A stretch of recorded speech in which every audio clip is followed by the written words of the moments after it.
This week, more shocking details in the sex trafficking and racketeering trial of Sean Diddy Combs. Plus, New York City loses control of Rikers Island. And I will never forgive you. Police arrest a 14-year-old boy in the fatal shooting of a 16-year-old girl. Right now, Fox 5's Crime in the City. For our first story this week, we begin in the Morrisania section of the Bronx, where the NYPD has arrested a 14-year-old boy after a 16-year-old girl was struck in the head by a stray bullet and killed following an after-school fight. Tonight, we're learning police could be making more arrests in this teenage tragedy. Fox 5's Richard Giacovis is in the Melrose section of the Bronx for us right now. Richard, what do we know? Steve, Natasha, our sources tell us that police are now looking to arrest a 12-year-old child who they say allegedly handed a 9mm handgun to that 14-year-old who fired the shot that ultimately killed 16-year-old Yvette Jeffrey. This all started as part of a gang-related fight, according to police. And it all began just at around 5 o'clock yesterday afternoon outside of the Bronx Latin Intermediate School 158. A bullet from that gun striking Yvette Jeffrey. The NYPD says video surveillance from the school shows the 16-year-old attempting to hide behind a brick wall once the 3 shots were fired from that gun, following a fistfight between more than a dozen kids in the schoolyard. Cops saying this incident involved 2 rival gangs stemming from fights earlier in the day. Police say one of the bullets struck Yvette, who died about an hour later at Lincoln Hospital. The 16-year-old had big dreams of becoming a med student to help save lives. Instead, her life was cut short after she got caught in the crossfire. The victim's grandmother telling us she can never forgive the person who took her granddaughter's life. I don't forgive you. I hold your family responsible because they should be watching you. Whoever handed it to you or you had it, I will never forgive you. I don't care. They can say I'm sorry a million times. I will never forgive any of you. Meanwhile, police today say just after 18 hours, they were able to find the 14-year-old responsible for firing the fatal shot. He was just a few blocks away from the school. NYPD Chief Detective Joe Kenny describing the moment they arrested him. As the perpetrator attempted to enter a taxi, he realized the presence of police and tried to flee the scene. But our officers moved in quickly and apprehended him without further incident. This apprehension was the result of outstanding, relentless detective work. From the moment the shooting occurred, our investigators never stopped. Now, police have not recovered the gun in yesterday's incident, but it's important to let our viewers know that just a few moments ago, in the past 20 minutes, we heard a bunch of rounds of what we believe is gunfire just a few blocks from here. A lot of police presence down on the other block. We're going to go check it out for you, and we'll hopefully have an update later on.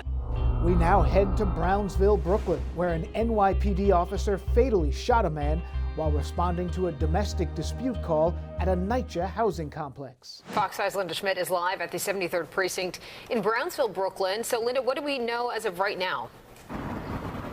Well, as you're just saying there, we are outside the 7-3 precinct here in Brooklyn, and they're going to be having a news conference at 6:30, the NYPD, to update us on the situation. But what I know right now is the suspect who was shot was taken to Brookdale Hospital, where he was pronounced dead. Go ahead, take a look at this video, because this is the scene that we shot just a short time ago. It's a NYCHA housing complex, an apartment at 108 Christopher Avenue. This all happened about 3 o'clock this afternoon here in Brownsville, Brooklyn. Now, police were responding to a 911 phone call of a domestic dispute. When they arrived, the suspect was in the apartment and he had a knife in his hand. A pastor who works with folks in this community told me just a short time ago that police tried to stop him first with a taser. But the taser did not prevent the man from continuing to move toward police officers. A police source of mine also saying that the man continued to lunge at police with the knife in his hand after, again, the pastor said he had been tasered, but it did not work. It was at that point that one officer opened fire, firing 1 round. But again, NYPD holding a news conference here just in about 28 minutes from now to update us on the latest information here. But that suspect now has died at Brookdale Hospital. After years of federal oversight and court battles, A judge has officially removed New York City's control over Rikers Island and ordered the appointment of an independent remediation manager to oversee the troubled jail complex. Fox 8's Morgan Mackay joins us now with a closer look at what this means and for the future of Rikers, Morgan. Yeah, Steve and Natasha, the Rikers Island jail complex has been under federal oversight for about a decade, but has still been under the city's control until now. The judge overseeing the city's jails will be appointing an independent remediation manager to have full authority over Rikers. This remediation manager will report directly to the judge and not to the city. Late last year, the judge found the city in contempt over the conditions at Rikers, which a judge says has only gotten worse, including the rising number of inmates who have died or had to be hospitalized and the use of force by correction officers. The judge's order gives this independent remediation manager full control for 3 years. This remedial manager will be allowed to change the Department of Correction policies, discipline officers, hire and fire staff, and renegotiate union contracts. Mayor Eric Adams says the problem at Rikers predates his administration and blamed the city council for keeping the city from investing in infrastructure on Rikers. We already have a special monitor. We have this oversight, that oversight, that oversight. But if the federal judge decides that someone else, we're going to pay millions of dollars of taxpayers' dollars to go through, I don't have control of that.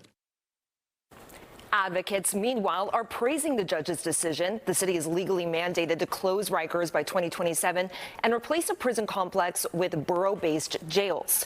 Even though the city will unlikely meet this deadline, Mary Lynn Wilruss with the Legal Aid Society says this independent manager will not interfere with that goal. This is a receivership, for one, principally addressing how the people in the organization act, not the buildings themselves, and changes and reforms that the receiver can put in place that break entrenched patterns of dysfunction. Now, the judge gave the city and advocates an August 29th deadline to recommend candidates for this independent remedial manager positions. Close by, in College Point, Queens, the NYPD impounded several vehicles for having oversized loudspeakers. Well, New York is known as a city that never sleeps, but police say these souped-up stereos are part of why one Queens neighborhood couldn't get any shut-eye recently. Kind of wild, right? As Fox 5's Kendall Green shows us, it all has to do with an illegal car meetup at a College Point parking lot. The roar of these airplanes leaving LaGuardia Airport isn't the only noisy nuisance blaring throughout Home Depot's parking lot in College Point, Queens. The NYPD touting their seizures of 4 cars Saturday with massive speakers mounted on top of them in the same place. They were having themselves a party in the Home Depot parking lot. My chief of staff could not sleep. She called our inspector, Coleman, at the 109 at 1 in the morning, 2 o'clock in the morning. Our police converged and busted the ring. College Point, before it's very quiet. Now it's too much noise. Police shared on social media after several complaints surrounding loud music. They arrived at the Home Depot parking lot and found a large group of vehicles, some with massive speakers, blasting music across the area. This appears to be a part of a soap culture shared on social media. I'm sure if I was here, it would annoy me. You go to, if not people home, right? Have the kids, maybe sleep, maybe, yeah.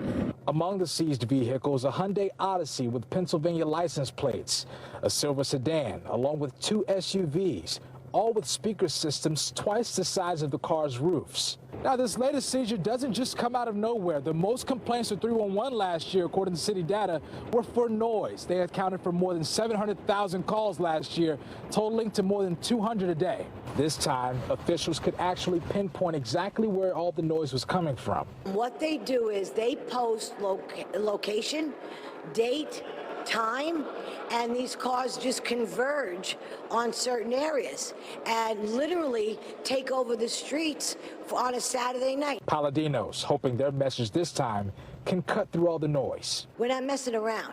This is a citywide. We're going to impound and we're going to enforce. And as soon as you start to do that, you're going to start to see change. And that's what happened in my district this past weekend. Hiking and sleeping. You know, it's too much noise.